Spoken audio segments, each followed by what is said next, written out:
jungle.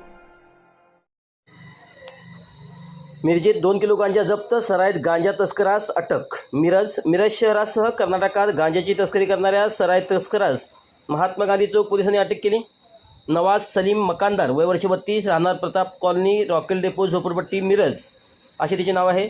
त्याच्याकडून 1 लाख रुपये किमतीचा 2 किलो गांजा जप्त करण्यात आला आहे.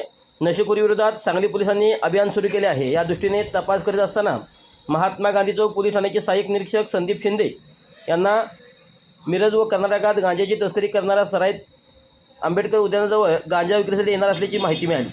त्यानुसार सहाय्यक निरीक्षक संदीप शिंदे यांनी व त्याच्या टीमला सूचना देऊन त्यामध्ये हेड कॉन्स्टेबल नाना चंदनशिव व त्यांचे सहकारी होते.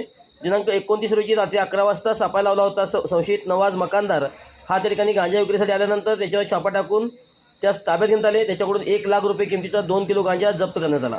याबाबत महात्मा गांधी चौक पोलीस ठाण्यात गुन्हा दाखल करण्यात आला आहे. या प्रकरणी अधिक तपास सुरू असल्याची माहिती पोलीस अधिकाऱ्यांकडून समजते.